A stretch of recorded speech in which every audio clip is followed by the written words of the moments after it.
Nih, Evi mau sharing tentang program di Jawa Barat nih, khususnya untuk program pondok pesantren.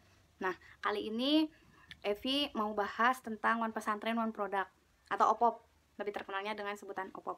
Nah, OPOP tahun 2020 ada sedikit perbedaan dari OPOP 2019.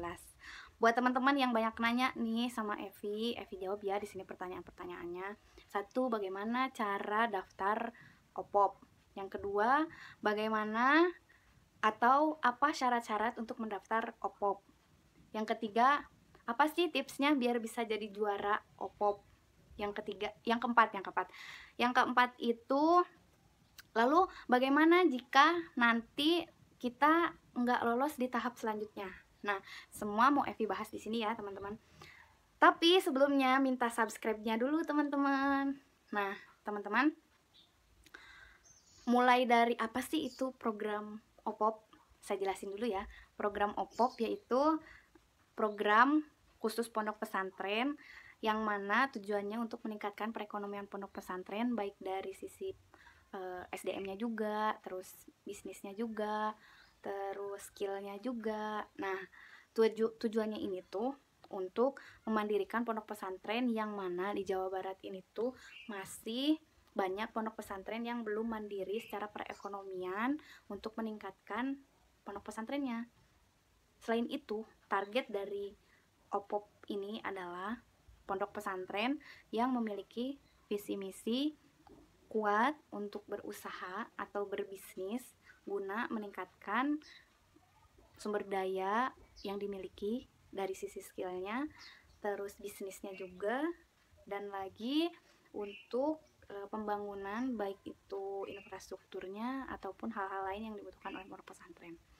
Nah, lalu bagaimana cara daftar untuk mengikuti OPOP 2020? Oh iya teman-teman, OPOP tahun 2020 ini tuh sudah dibuka dari tanggal 1 Maret 2020 sampai dengan 31 Maret 2020. Jadi buat teman-teman yang belum daftar nih, ayo buruan cepet daftar sebelum tutup nih tanggal 31 Maret. Oke, lanjut. Saya mau berbagi bagaimana cara daftar ke OPOP atau mengikuti program OPOP.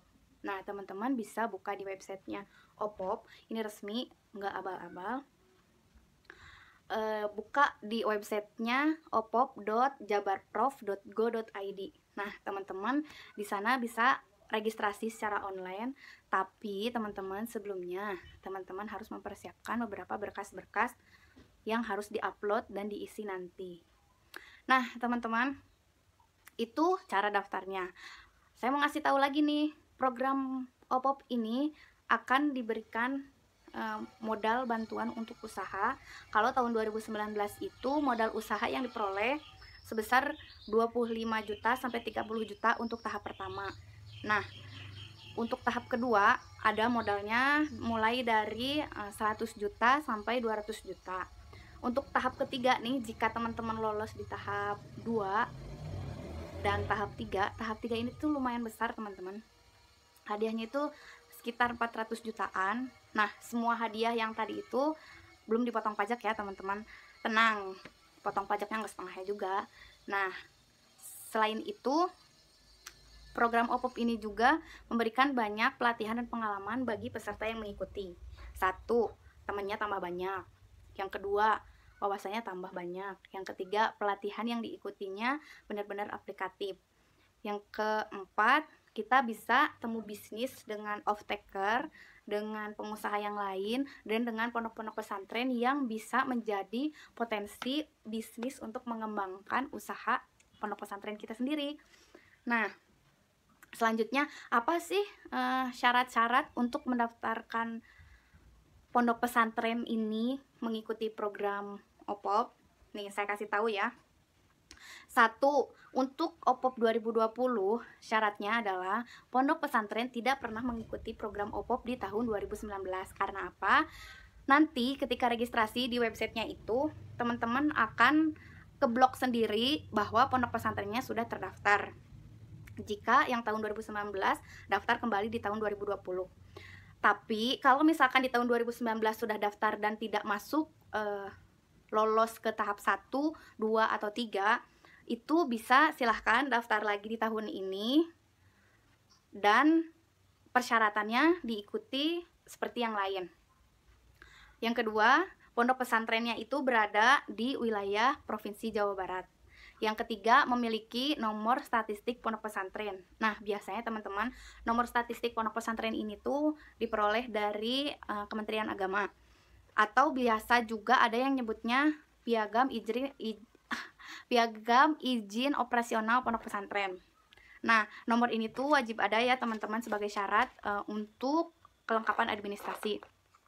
Selanjutnya, memiliki surat keterangan usaha atau izin usaha mikro kecil dari dinas. Nah, teman-teman bisa memperoleh kedua surat itu. Kalau untuk SKU, surat keterangan usaha, itu bisa diperoleh dari desa atau kelurahan masing-masing. Terus yang kedua, IUMK itu dari dinas. Kita dapat dari mana? Biasanya ada di dinas yang satu atap itu, DPMPTSP ya. Nah, di situ, atau teman-teman juga bisa nanya ke dinas koperasi, industri, atau perdagangan yang ada di kabupaten kota teman-teman. Nah, selanjutnya teman-teman juga harus memiliki yang namanya rekening bank. Biasanya sih yang paling cepat itu Bank BJB nih ya teman-teman, dan juga punya NPWP.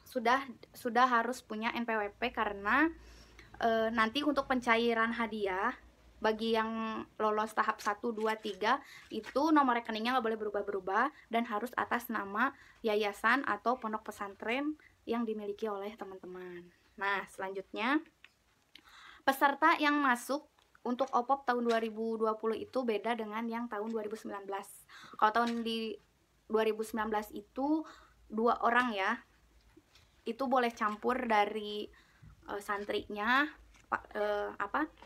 ustadznya, atau bahkan ada yang pimpinannya juga ikut langsung turun mengikuti program OPOP. Tapi saran saya sih teman-teman, karena di tahun ini cuma 1 orang, bolehlah dewan gurunya atau ustadznya atau juga santri seniornya untuk dikirim menjadi perwakilan dari pondok pesantren alias jadi peserta OPOP. Nah, teman-teman, selain itu juga harus melampirkan foto pondok pesantren yang terbaru. Nah, foto pondok pesantren yang terbaru itu dari tampak depan, tampak samping, terus tampak atas kali ya kalau punya drone gitu. Nah, juga alamatnya harus jelas di mana. Jangan sampai pondok pesantrennya ada tapi alamatnya nggak tahu di mana. Jangan sampai. Nah, lanjut teman-teman, untuk perwakilan pondok pesantren nih. Untuk perwakilan pondok pesantren alias pesertanya yang tadi 1 orang itu. Nah, 1 orang itu tuh harus minimal pendidikannya itu sekolah dasar, karena kan kalau pondok pesantren itu pendidikannya ada yang informal dan formal. Jadi pondok pesantren itu biasanya ada yang di dalam pondoknya itu ada sekolahnya, ada yang enggak juga. Jadi maksudnya itu ada pondok pesantren modern, ada pondok pesantren yang salafiyah. Nah, mau itu pondok pesantren modern atau salafiyah, minimal peserta itu SD, sekolah dasar, atau madrasah ibtidaiyah, atau apa ya, sekolah rakyat kalau dulu ya setara itulah. Nah, terus merupakan warga negara Indonesia. Selanjutnya usianya itu minimal 17 tahun dan maksimal itu 55 tahun. Jadi gini ya teman-teman, kenapa ada maksimalnya? Kenapa ada minimalnya? Karena materi yang nanti akan disampaikan di programnya OPOP, baik itu dari mulai wawancara, dari mulai masuk ke tahap selanjutnya, mengikuti pelatihan atau magang, itu tuh materinya benar-benar materi yang bisa dibilang lumayan berbobot untuk bisnis. Jadi kalau misalkan di bawah 17 tahun tuh takutnya nggak sanggup atau mungkin keliru dalam penerimaan materi, karena di isinya juga nggak selalu materi, tapi ada juga aplikatif yang kita tuh langsung ketemu di perusahaan-perusahaan atau beberapa bisnis pondok pesantren gitu kan, yang bisa diaplikasikan di pondok pesantren. Nah, teman-teman, selanjutnya syaratnya yaitu sudah punya KTP, karena nanti kan bakal dikasih hadiah juga nih, dan sebagai perwakilan ya minimal yang udah punya KTP itu bisa mencairkan uang besar, ya nggak sih? Iya kan? Nah, selanjutnya melampirkan pas foto berwarna. Ukurannya kalau nggak salah dulu tuh 3x4, tapi ada juga sih yang 4x6. Siapin aja dua-duanya serapi mungkin. Kalau yang mau pakai peci silahkan pakai peci, enggak juga nggak apa-apa. Terus selanjutnya memiliki surat keterangan sehat dokter. Nah, surat kesehatan ini bisa diperoleh di puskesmas bisa, atau ke dokter juga bisa, rumah sakit juga bisa. Terus selanjutnya ada surat keterangan kelakuan baik. Karena apa? Surat keterangan kelakuan baik ini ya memastikan bahwa kita tidak terjerat dengan hukum-hukum yang dilarang oleh negeri ini. Nah, terus selanjutnya, oh, dari mana tuh dapat surat keterangan kelakuan baik? Ada yang ke Polres untuk memperoleh surat keterangan kelakuan baik, SKCK gitu. Terus ada juga nanti disiapkan oleh panitia ya. Jadi ada draftnya gitu, nanti diisi oleh teman-teman, lalu ditandatangani oleh RT RW setempat. Nah, bagi teman-teman yang menjadi delegasi pondok pesantren tapi bukan orang situ, alias bukan orang di sekitar pondok pesantren, itu boleh banget minta ke RT RW, atau bisa juga melampirkan keterangan bahwa saat ini teman-teman sedang mondok di sini tapi alamatnya di sana sesuai KTP teman-teman. Nah, lanjut, ada juga teman-teman harus, jangan lupa nih, harus bawa surat rekomendasi atau surat perintah dari pimpinan pondok pesantrennya, karena ya masa program pondok pesantren nggak punya surat izinnya gitu kan. Sebagai legalitas aja, bukti bahwa teman-teman peserta itu sudah diizinkan oleh Pak Kiainya atau pimpinan pondoknya mengikuti kegiatan ini dari awal sampai akhir. Selanjutnya nih, teman-teman harus membuat proposal usaha. Nah, karena kenapa proposal usaha? Karena pengen tahu secara tertulis bahwa usahanya jelas. Terus yang kedua, kalaupun misalkan Mbak, saya kan pondok pesantrennya belum punya usaha, ya bikin aja dulu rencana usaha gitu kan. Rencana usahanya apa, dibikin dengan jelas, dengan baik, dan buat yang udah punya usahanya dijelaskan usahanya apa-apa, terus omsetnya berapa pas daftar ke OPOP, sehingga nanti pas dikasih dana hibah itu bisa diukur ada perkembangan atau enggak. Nah, nanti semua persyaratan yang tadi itu akan diupload di websitenya tadi. Nah, lalu bagaimana cara daftarnya? Cara daftarnya aku akan kasih tahu di video selanjutnya karena lumayan panjang juga. Nah, mungkin itu kali ya persyaratannya. Lalu apa, bagi dong tipsnya gitu kan. Nah, kebetulan nih teman-teman, alhamdulillahnya pondok pesantren saya itu di Kabupaten Kuningan, yaitu Pondok Pesantren At-Tahiriyah, dapat hadiah sampai tahap 2. Kenapa sampai tahap 2? Karena startup itu tahapannya cuma sampai tahap 2. Jadi diambil cuma satu sekabupaten, dan alhamdulillah Pondok Pesantren At-Tahiriyah dapat juara startup di Kabupaten Kuningan. Nah, selanjutnya apa nih tipsnya? Tipsnya dari saya nih buat teman-teman yang mau mengikuti OPOP. 1, niat yang kuat. 2, niatnya itu bukan niat kepribadi, tapi niatnya itu niat untuk umat, untuk pondok pesantren, memajukan pondok pesantren. Yang kedua, ikuti semua aturan yang disediakan atau yang sudah ada di program OPOP ini. Jangan sampai kita banyak alasan untuk tidak mengikuti, maaf karena ini, maaf karena itu. Karena ya kalau udah masuk tahap 1, tahap 2 itu komitmennya pasti dipertanyakan.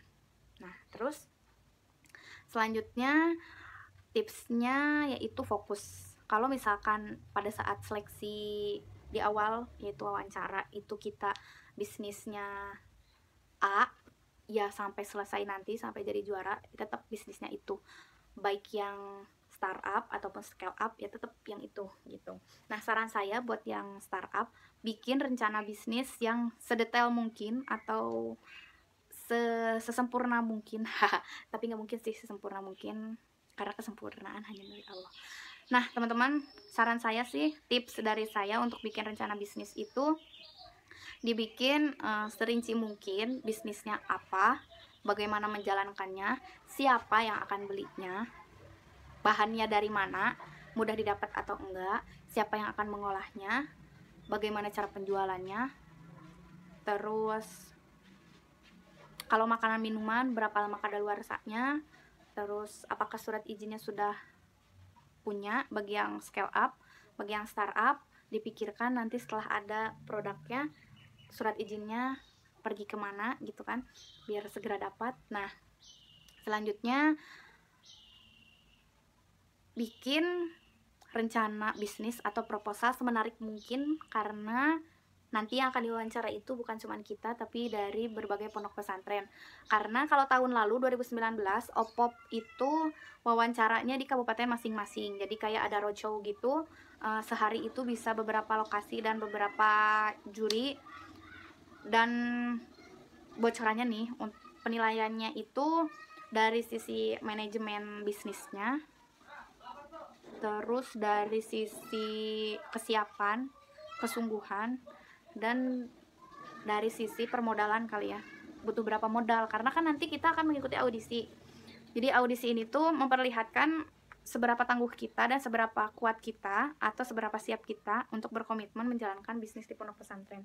Jadi jangan sampai nanti kalau udah dapat uang, teman-teman, uang hadiah itu baik yang kalau tahap 1 itu dapat 25 juta untuk startup, 30 juta untuk scale up. Nah, jangan sampai ya udah aja menguap begitu aja, jangan sampai ya teman-teman, karena untuk pemula itu 25 juta itu sangat besar teman-teman, dan itu bisa membeli beberapa perabotan atau inventaris bisnisnya. Nah, untuk yang scale up silahkan dikembangkan dari modal awal tersebut, dan pengembangan itu akan ada penilaian juga selanjutnya dari juri.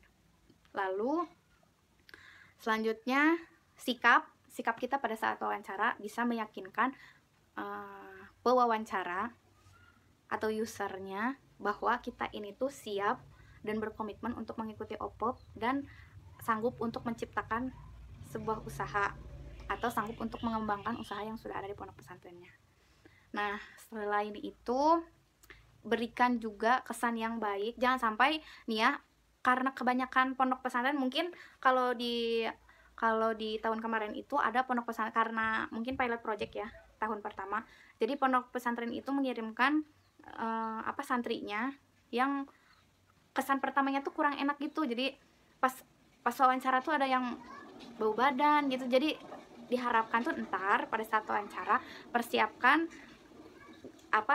fashion kita, bukan fashionnya, kesiapan diri kita ya, minimal mandi gitu, nggak bau badan. Nah ya gitulah pokoknya, kasih kesan pertama yang enak buat si pewawancara gitu. Nah, selanjutnya ikuti pada saat magang, coba ikuti semua arahan dari tempat kita magang, karena nanti magang itu kita akan ditempatkan di 5 lokasi sesuai dengan bidang bisnis kita. Oh iya teman-teman, bidang bisnis kita nanti di OPOP itu akan dibagi-bagi kelasnya. Ada 10 bidang. 1 pertanian, 2 peternakan, 3 perkebunan, 4 fashion, 5 perdagangan, 6 makanan, 7 minuman, 8 ada juga konveksi, 9 ada kerajinan tangan, 10 dan lain-lainnya. Kalau misalkan ada di luar itu ya masuknya ke lain-lainnya ya teman-teman.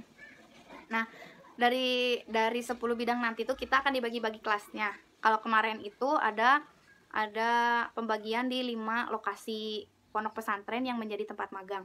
Salah satunya adalah kalau saya tuh di Darut Tauhid Bandung bareng sama Agim. Nah, terus 4 pondok pesantren lainnya ada di Bogor, yaitu pondok pesantren Nurul Iman. Terus yang di Ciwidey Al-Ittifaq. Terus yang di Kuningan ada pondok pesantren Husnul Khotimah.